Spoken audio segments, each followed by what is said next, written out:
Recently, the leaders of Saudi Arabia and of Egypt initiated an effort to get the United Nations Security Council to declare a Palestinian state in the heartland of Israel, in what we call Judea and Samaria, or some refer to it as the West Bank.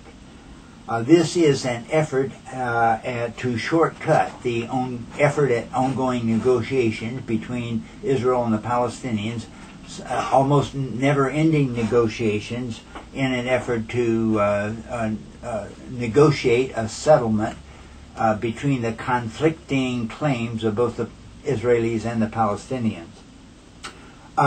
The Saudis and the Egyptians have run into a roadblock, however, because they haven't been able to bring a reconciliation between the various Palestinian factions, namely Hamas, that controls Gaza, and Fatah, who has its governmental offices in Ramallah and controls portions of Judea and Samaria.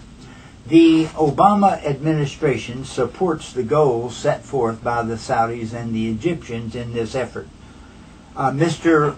Obama, in the very beginning of his administration, declared that the Israeli Jewish communities of Judea and Samaria were illegal, and he demanded an absolute freeze, a complete freeze of any construction whatsoever in this area. The Prime Minister of Israel agreed to a partial freeze for a temporary period, but nevertheless, that was the demands made by the administration. Now, why is the issue of control of Judea and Samaria of such importance? Why is this important? And my answer to that would be to say that the issue is spiritual in nature. Some would say religion, that is a conflict, let's say, between Islam and Judaism, but it is much deeper than just a religious thing. It is a deep spiritual thing. And to understand that, we have to look at the biblical record and understand that from the very beginning of biblical revelation, God has focused his activity in this very, very small area. God called Abraham, the first real positive act of redemption that we see recorded in the Bible. God called Abraham and brought him to this land and made him a special steward or shepherd over this land. Abraham later called, he was in Jerusalem, and he said, the name of this place, Jerusalem, is God will see, indicating the proximity somehow of the very eyes or vision of God with this area. A little bit later, Abraham's grandson, Jacob, he also had a great revelation just a little north of Jerusalem, and he said this must be the house of God, Beit El, and he also called it a very revealing name. He said this is the Sha'ar HaShamayim, the gate to heaven. And we begin to understand something of the significance of the area in God's plan from Jacob's revelation and the declaration that he made. Now, in the Bible, there's a few instances, not many, but a few instances where people are translated directly from earth into heaven, and it occurs in this area. And hence, Jacob's word, the gate to heaven. So this being the gate of heaven, God has declared, and by his own sovereign determination, that the gatekeepers must be his people, that is, the Israeli people, the Jewish people, the people that hold to the covenant that God made with them through the emissary of Moses at Mount Sinai, the people that hold the Torah and confess the faith established in the Torah. The Jewish people, in other words. Now, therefore, the struggle against Israeli control of this area, or the spiritual struggle in this area, is based basically on the opposition to the will of God. Now, this area, Judea and Samaria, is the most highly contested geographical area in the whole world. It is a very small area.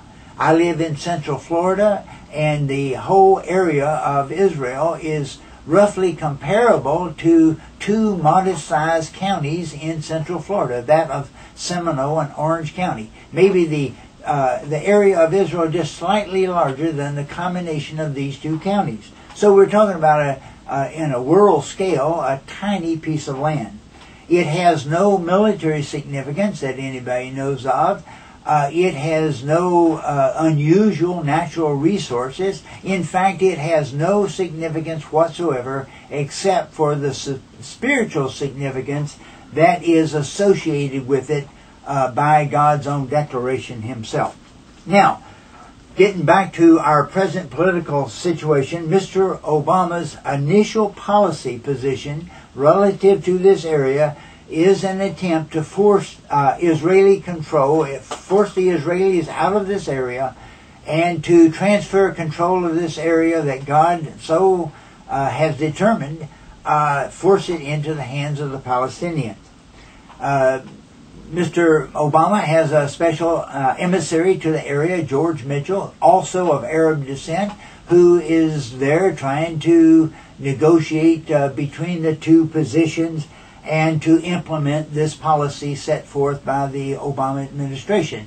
Secretary of State Clinton has repeated the same position. Now, recently there was a senatorial election in the state of Massachusetts, and a new senator, a Republican senator, was elected to that post and will soon take his position in Washington.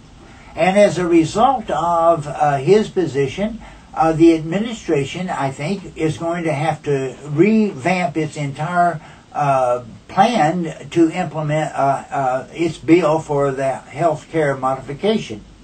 I think the administration is simply going to have to start back at the drawing board as a result of the election of Mr. Brown. Now, our prayer then is that for those of us as Americans who love God, who take hope in his redemptive plan and the purpose, is that the election of Mr. Brown will also force a revamping of U.S. policy relative to Israel, especially having to do with Judea and Samaria.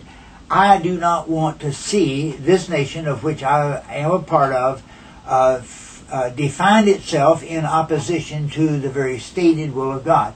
I'm not anxious to see the judgment that will eventually come upon the land if our government continues in opposition to the will of God.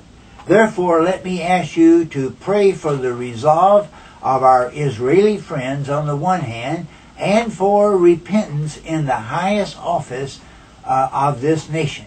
That's our perspective for this week. This is Ken Garrison. Thank you for hitting our website.